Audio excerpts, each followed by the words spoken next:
Hi, this is Monit Soni from Jet Immigration Canada. I have spent 24 plus years in the Canadian immigration consulting, and I have helped many businessmen to make Canada their home, invest in Canada, bring their businesses, their business experience, skill set and net worth to Canada and immigrate based on that.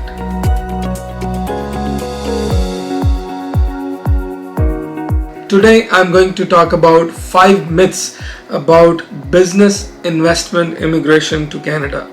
So let's talk about that. Number 1 myth: buying a residential property. It could be for investment, it could be for your own use. Many people think if I buy a residential property, and many people think that if I buy a very expensive piece of residential real estate, I can immigrate to Canada based on that. No, the answer is no. Myth number 2: buying a commercial property, which means another commercial property for investment. They said, okay, if I buy this plaza, if I buy a commercial building, if I buy a gas station and rent it out, if I buy a hotel, motel or anything like that, no, you cannot get immigration based on that.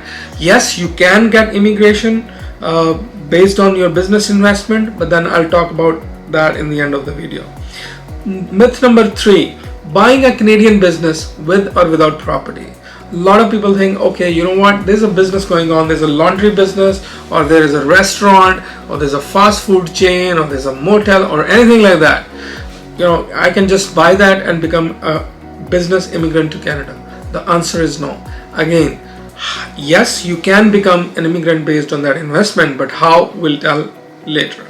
Myth number 4: investing into a directorship share of an existing company. Some people think, oh, you know what, my friend, my cousin, my brother, or any person, they are running a successful company, they are willing to take my share as an investment and then grant me the ownership shares of a particular Canadian company, and can I get immigration based on that? No. There is a certain criteria to that, which we'll talk about in the end of the video. Myth number 5: opening up a corporation in Canada. Just setting up a corporation and parking your money in that corporation bank account, it could be 100,000, it could be 3 million, it could be 10 million, does not get you the immigration.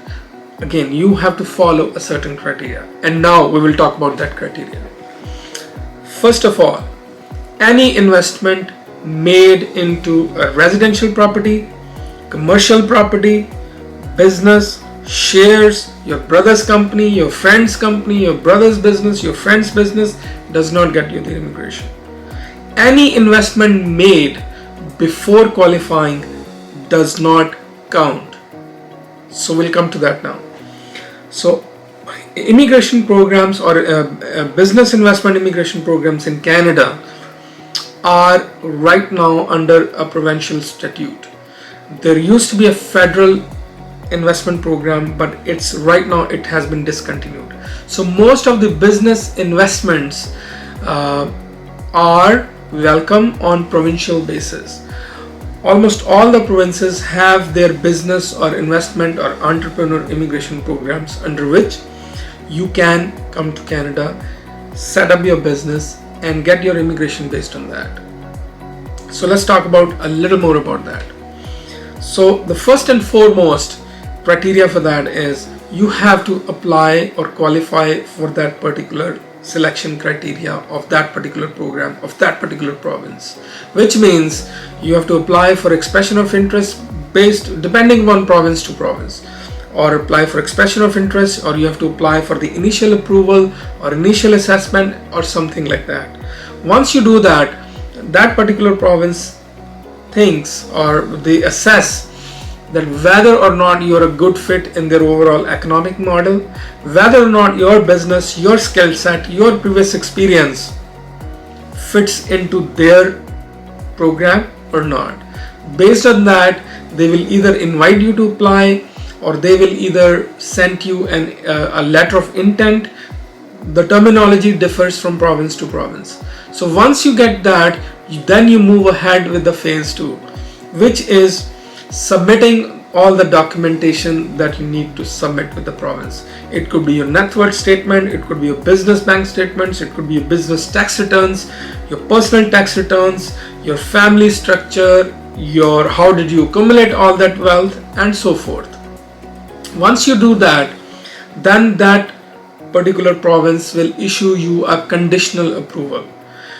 Again, as I said, the terminology could differ from province to province, but then that particular province will issue you a conditional approval. It could be conditional nomination, it could be a letter of intent, it could be called anything. It depends. Once you do that, you are asked to advance your investment to that particular province. In certain areas, in certain provinces, you are granted a conditional work permit for a certain time, under which you can come and then advance your investment. So it all depends. After that, you have a certain time to set up that business, run it successfully, make sure the business has been profitable or at least in green, and you have created the required number of jobs or required amount of investment into a particular business. Once you do that, you submit that report with the province, and that is when you get your business, investment, immigration to that particular province. Now, there is another way where you can immigrate to a certain province of Canada without making any investment. We will do another video for that, and for that, stay tuned with the Jet Immigration YouTube channel. Thank you for watching.